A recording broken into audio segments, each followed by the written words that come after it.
তুমি আমাকে কাদের হাতে ন্যস্ত করলা? ইলা আদুইন বাঈদিন ইয়াতাহাজ্জামুনি, আমাকে ঘর থেকে এত দূরে এনে, সেই মক্কা থেকে কত দূরে, আমাকে ঘর থেকে এত দূরে নিয়ে এসে আল্লাহ তুমি তোমার শত্রুদের হাতে আমাকে ন্যস্ত করলা। ইয়াতাহাজ্জামুনি, যারা চতুর্দিক থেকে আমাকে পাথর মারতেছে। কি আবেগ দোয়ার মধ্যে, কি ভাষা, কি লাফজ। ইলা আদুইন বাঈদিন ইয়াতাহাজ্জামুনি, তুমি আমাকে আল্লাহ ঘর থেকে বের করে এত দূরে নিয়ে আসলা, শত্রুদের হাতে সোপর্দ করলা, তারা আমাকে চতুর্দিক থেকে পাথর মারতেছে।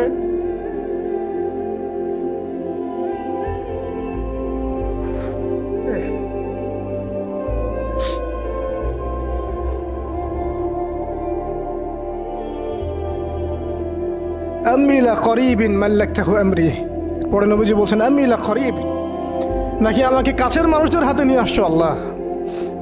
আল্লাহ তুমি কি আমাকে কাছের মানুষদের হাতে উঠাই দিছ?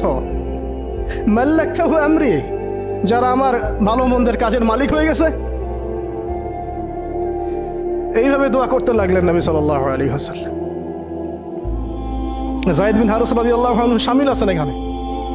তারপরে নবীজি বলছেন ইল্লাম তাকুন সাখিতুন আলাই ফালা উবালি, আল্লাহ এত কিছুর পরও যদি তুমি আমার প্রতি অসন্তুষ্ট না হও, আমার কিছুই যায় আসে না।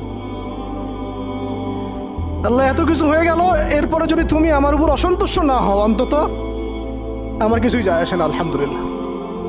ইল্লাম তাকুন সাখিতুন আলাই ফালা উবালি, তুমি যদি আমার উপর আল্লাহ অসন্তুষ্ট না হও, তোমার কাছে আমি ঠিক থাকতে পারি, তোমার কাছে আমার অবস্থান ঠিক থাকে আল্লাহ, ফালা উবালি, আমি এসবের কোনো কিছুর পরোয়া করি না।